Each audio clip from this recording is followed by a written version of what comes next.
काशी विश्वनाथ पहुंची माता अन्नपूर्णा की प्रतिमा, श्रद्धालुओं में उत्साह, सड़क पर झूमते नजर आए लोग। मूर्ति स्थापना से पहले निकाली गई रथ यात्रा श्रद्धालुओं ने बढ़ चढ़कर हिस्सा लिया। 108 साल बाद वाराणसी में फिर विराजी मां अन्नपूर्णा। काशी विश्वनाथ मंदिर में अन्नपूर्णा की मूर्ति को पुनर्स्थापित किया गया। सीएम योगी की मौजूदगी में मंत्रोच्चार के साथ की गई प्राण प्रतिष्ठा। अन्नपूर्णा की मूर्ति स्थापित करने से पहले विधि विधान से पूजा की गई। सीएम योगी ने भी मां अन्नपूर्णा की प्रतिमा की पूजा अर्चना की, भगवान शिव का जलाभिषेक किया। पहले सजी हुई पालकी में मां की मूर्ति को मंदिर के गर्भगृह में लाया गया। सीएम योगी ने प्रतिमा को पालकी में कंधे पर लेकर काशी विश्वनाथ मंदिर पहुंचे थे। शाकुंभरी देवी के नाम से भी विख्यात है मां अन्नपूर्णा। 1913 में काशी से चोरी हुई थी अन्नपूर्णा की मूर्ति। मां अन्नपूर्णा के स्वागत के लिए दुल्हन की तरह सजी है काशी विश्वनाथ धाम। 108 साल से कनाडा में मैकेंजी आर्ट गैलरी में मौजूद थी मूर्ति।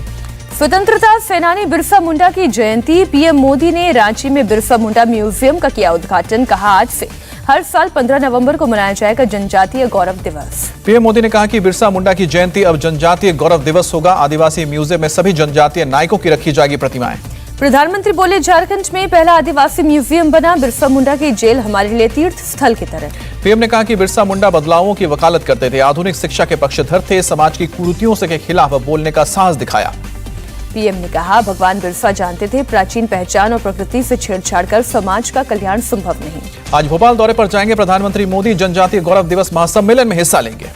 बिरसा मुंडा की जयंती को जनजातीय गौरव दिवस के रूप में मना रही है सरकार। जनजातीय लोगों के लिए कई घोषणाएं करेंगे पीएम मोदी राशन आपके ग्राम योजना की शुरुआत करेंगे। जनजातीय लोगों को उनके गांव में ही पीडीएस स्कीम के तहत राशन मिलेगा। सिकल सेल एनीमिया उन्मूलन अभियान की भी शुरुआत करेंगे पीएम मोदी। लाभार्थियों को जेनेटिक काउंसलिंग कार्ड सौंपेंगे। पीएम मोदी आज भोपाल के रानी कमलापति रेलवे स्टेशन का करेंगे उद्घाटन। हबीबगंज रेलवे स्टेशन का बदला गया है नाम।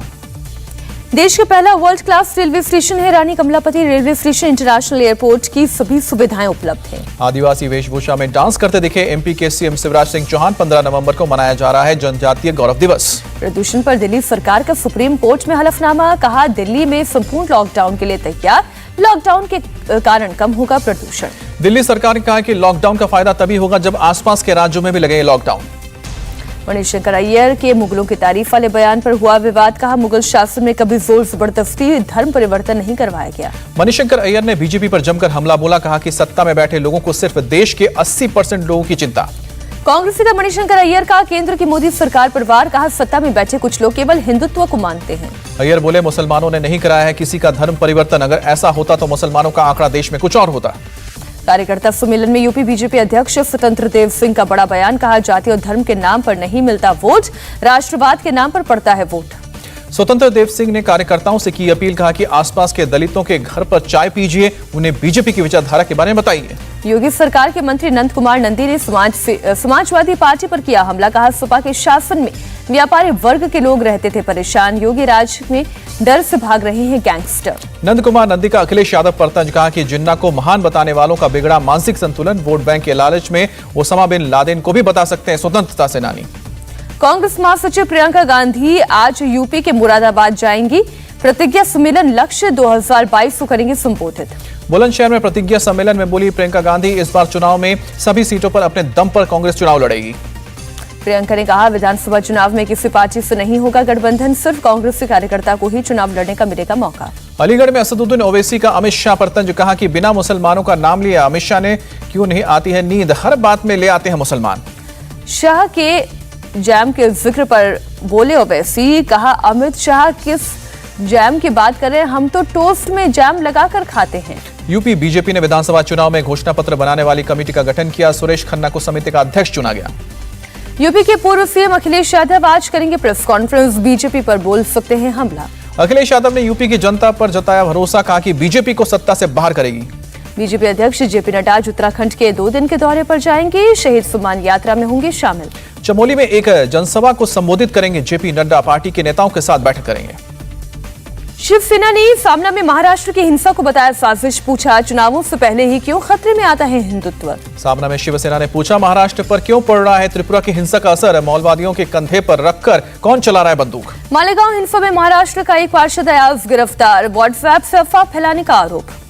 मालेगांव हिंसा में 22 लोग गिरफ्तार किए गए। मजिस्ट्रेट कोर्ट ने 4 दिन की पुलिस हिरासत में भेजा। महाराष्ट्र में कई जगहों पर हिंसा के बाद पुलिस ने उठाया एहतियातन कदम।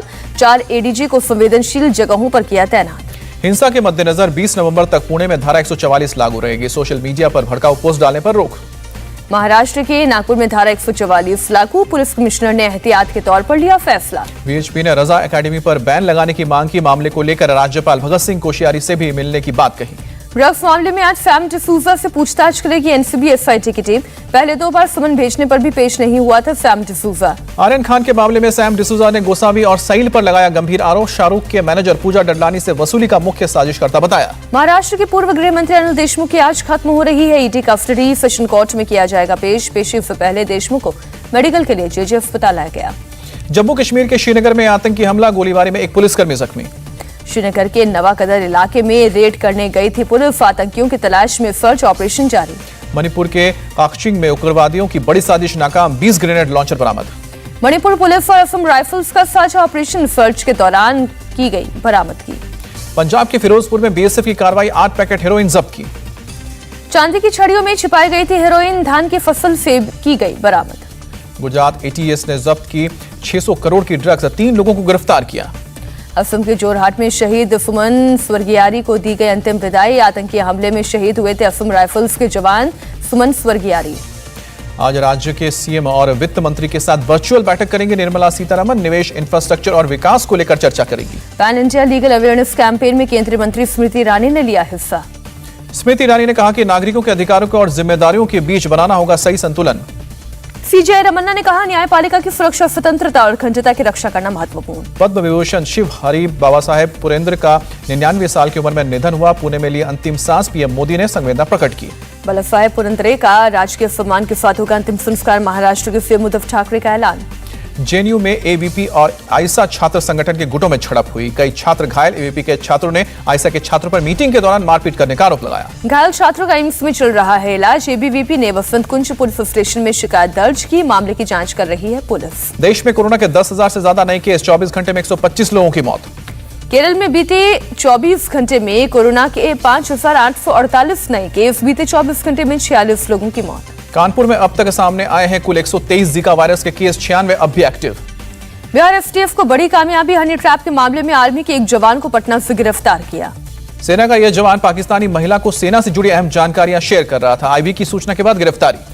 बिहार के दानापुर में बम विस्फोट में 2 लोग घायल। ब्लास्ट के चलते ढहा मकान।